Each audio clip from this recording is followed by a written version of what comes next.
ప్రస్తుతం BRS MLC Kalvakuntla Kavitha Mancherial పర్యటనపై ఆ పార్టీ అధిష్టానం నిఘా పెట్టింది. పార్టీ నేతల హాజరుపై ఆరా తీసింది. సొంత మీడియా ప్రతినిధులతో పర్యటన మొత్తాన్ని చిత్రీకరించాలని ఆదేశించింది. న్యూస్ అవసరం లేదు, కవిత వెంట ఎవరెవరు ఉన్నారో వివరాలు ఇవ్వాలి అని హైకమాండ్ ఆదేశించినట్లు తెలిసింది.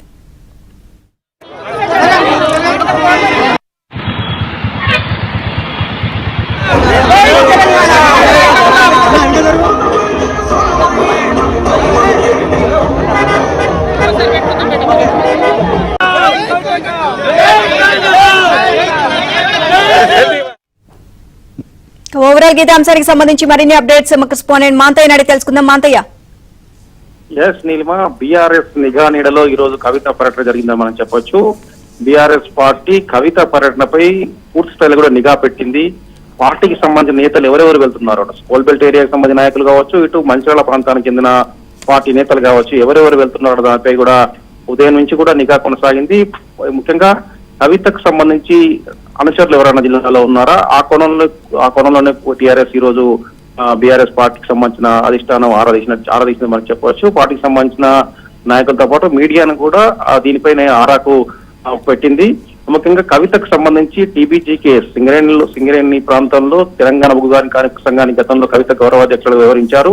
ఆమెకు పరిచయాలు చాలా ఉన్నాయి. ఈ నేపథ్యంలో ఆ సంఘానికి సంబంధించిన నాయకులు ఎవరైనా వెళ్తారా, అదే సమయంలో బీఆర్ఎస్ పార్టీకి సంబంధించిన కొంత నాయకులు ఎవరైనా ఆమె వెంట వెళ్తారన్న దానిపైన కూడా పార్టీకి సంబంధించి ఆరా తీసింది. అయితే ఆ పార్టీకి సంబంధించిన నాయకులు ఎవరు కూడా హాజరు కాలేదు.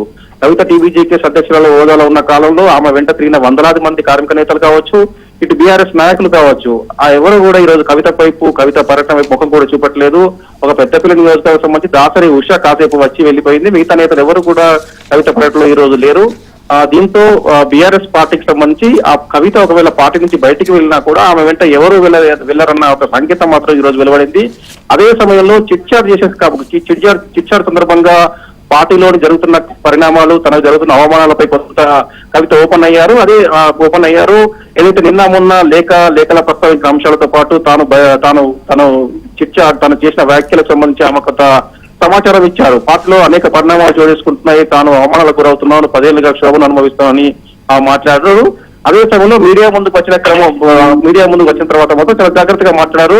బీఆర్ఎస్ పార్టీకి సంబంధించి ఎలాంటి ప్రస్తావన లేకుండానే ఆపరేషన్ కగార్ను ప్రస్తావించారు. భారతీయ జనతా పార్టీ తన ఆగ్రహాన్ని ఆపరేషన్ కగార్ను ప్రస్తావించడం ద్వారా కవిత మరోసారి కగారు తప్పడంతో పాటు నంబాల లాంటి మావోయిస్టు నేతల మృతదేహాలను కూడా ఇవ్వకుండా బీజేపీ ప్రభుత్వం నిరంకుశంగా వ్యవస్థను చెప్పడం జరిగింది. మరోవైపు కాంగ్రెస్ పార్టీ, అధికారంలో ఉన్న కాంగ్రెస్ పార్టీ రాష్ట్రంలో దళిత వ్యతిరేకత కనిపిస్తోంది. డిప్యూటీ సీఎం బట్టి విక్రమార్కను కింద కూర్చోబెట్టి యాదాద్రిలో అవమానించారు.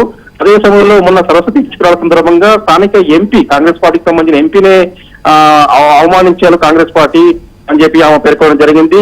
అదే సమయంలో పుష్కరాలకు కూడా తనను ఆహ్వానించని చెప్పి కూడా కవిత ప్రస్తావించారు. మొత్తానికి కూడా కవిత చిట్చాట్ చేసే సందర్భంలో మాత్రం సంచలనాలు చెప్తా ఉన్నారు, తన మనసులోని మాటలు ఓపెన్ అవుతున్నారు. మీడియా ముందు మాట్లాడే విషయంలో కొంచెం జాగ్రత్తగా వివరిస్తున్నారు. ఈ రోజు మీడియా ముందు ఏదైనా సంచలనం ప్రకటన చేస్తారన్న కూడా ఊహానాలు వెలువడ్డాయి.